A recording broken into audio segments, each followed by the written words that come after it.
मदन मोरे कान्हा। ইনি কি বোন? হ্যাঁ দাদা।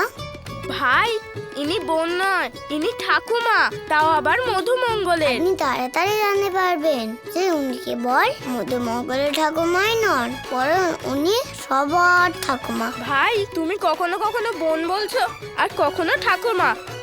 তোমার লীলা তো আমি কিছুই বুঝতে পারি না। আমি এই বাচ্চাদের অনেক দিন পর দেখলাম। এই বাচ্চাদের সাথে আমি কিছু সময় কাটাতে চাই। ওদের ঘুমিয়ে পড়ার আগে এই বুড়ি ঠাকুমা কি ওদের একটা গল্প শোনাতে পারে? হ্যাঁ হ্যাঁ, অবশ্যই শোনাতে পারেন। এই বাচ্চারা আপনার কাছে গল্প শুনলে ওদের খুব ভালো লাগবে। কি তাই তো? তাহলে ঠিক আছে, এবার তোমরা সবাই খেয়ে নাও। আর তারপর ঠাকুমা তোমাদের গল্প শোনাবে।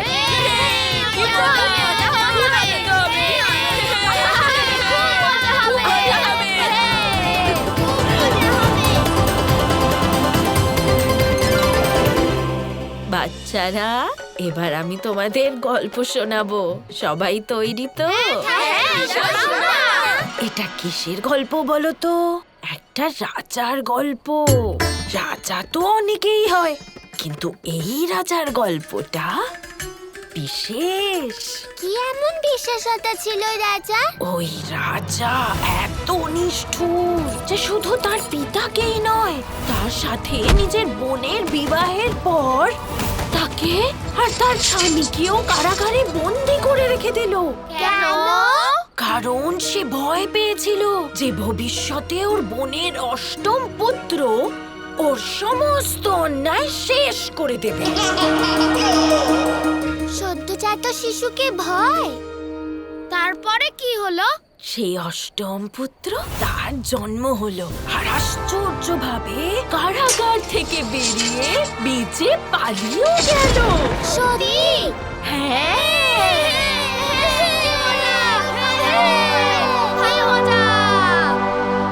আর তারপর একদিন তারপর কি হলো? সেই রাজা জানতে পারলো যে বাচ্চাটা কোথায় থাকে। তারপর?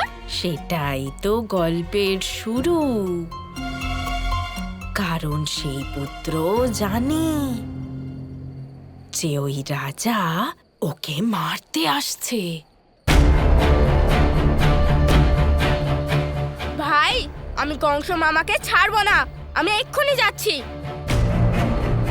দাদা, আপনি ভুলে যাচ্ছেন, আমরা এখানে খেলতে এসেছি। কংস মামাকেও খেলতে দিন। এবার তোমাদের সবাইকে একটা প্রশ্ন করব। যদি সেই বালক ওই নিষ্ঠুর রাজাকে মারতে সক্ষম হয়, তাহলে এখন সেই বালকের কি করা উচিত?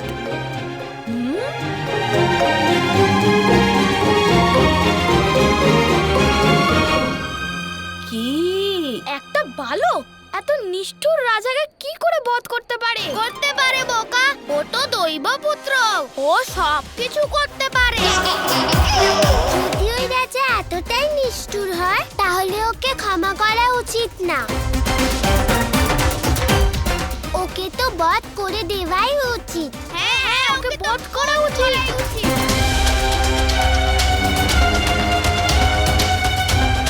বলরাম, তুমি চুপ কেন? কি করা উচিত? হ্যাঁ, ওকে তো বধ করাই উচিত। এইবার আপনি কি বলবেন ভ্রাতা? বোন, আমি জানি তুমি খুব রেগে আছো। কংস মামা তো আমাকে এখানে খুঁজতে আসছে, আগে মেরে ফেলতে চাইছে। কিন্তু আমি তো এখানে শিশুরূপে খেলতে এসেছি, কাউকে মারতে নয়। আমি তো সবাইকে খেলার সুযোগ দিই। আমার তোমার কাছে একটাই অনুরোধ, যে তুমিও কংস মামাকে খেলার একটা সুযোগ দাও। আপনার অনুরোধ করার কোনো প্রয়োজন নেই। আপনি যেমন চান তেমনটাই হবে। তোমাকে অনেক অনেক ধন্যবাদ। ঠাকুমা, যদি ওই নিষ্ঠুর রাজাটা আমার সামনে আসে, তাহলে আমি ওকে এইভাবে মারবো, এভাবে মারবো। আরে আরে আরে হয়েছে হয়েছে, যাও সবাই ঘুমিয়ে পড়ো, যাও। কাল সকাল হবার আগেই আমরা এক নতুন জায়গার উদ্দেশ্যে রওনা দেব। আমার তো প্রত্যেক জায়গার ব্যাপারে মনে আছে, সব পথও আমার চেনা।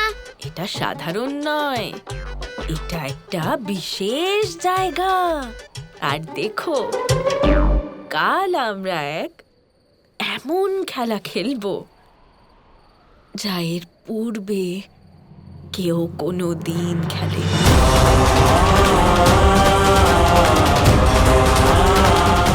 আপনি তো এটাই চান যে আমরা একটা খেলা খেলি আর আমি কংসকে একটা সুযোগ দিই। হ্যাঁ বোন, তাহলে কাল সেটাই হবে।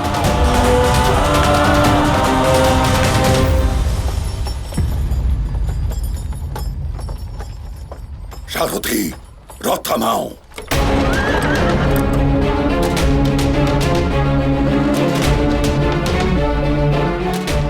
মহারাজ, অক্রূর, মনে হচ্ছে এই রাত্রি তোমার অন্তিম রাত্রি হবে।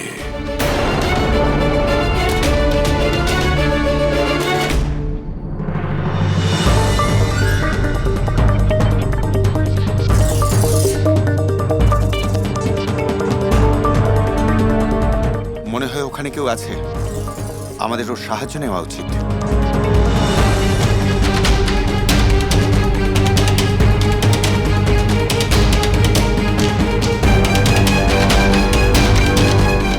সৈন্যগণ, এই বুড়ি, কোথায় যাচ্ছ? আমি তো যাচ্ছি গোকুল।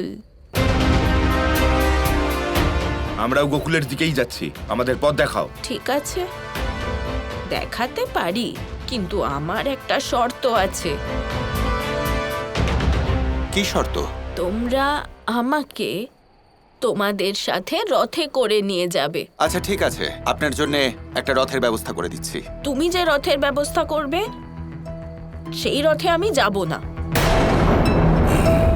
আমি তো এই রথেই যাব, রাজরথে, রাজার সাথেই। যেতে হলে এই রথেই যাব, না হলে যাবই না। মহারাজের রথে বসতে চান আপনি?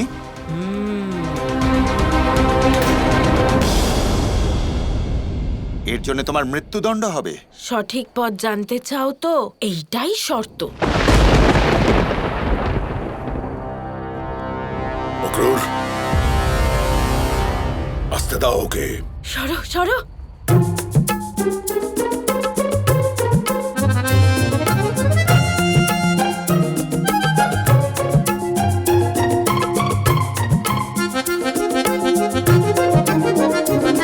আমার মনে হচ্ছে তুমি আমার সম্পর্কে ভালো করে জানো না।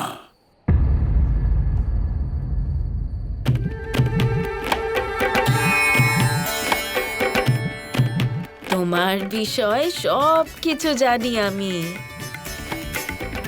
অনেক কিছু শুনেছি তোমার ব্যাপারে, তোমার কুকর্ম। আমি বলতে চাইছি যে আপনি যা যা কাজ করেছেন সেই সব কিছুর বিষয় খুব ভালো কথা শুনেছি। পুতনা,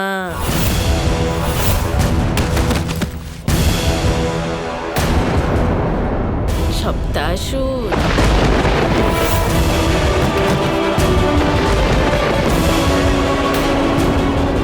তৃণাবর্ত,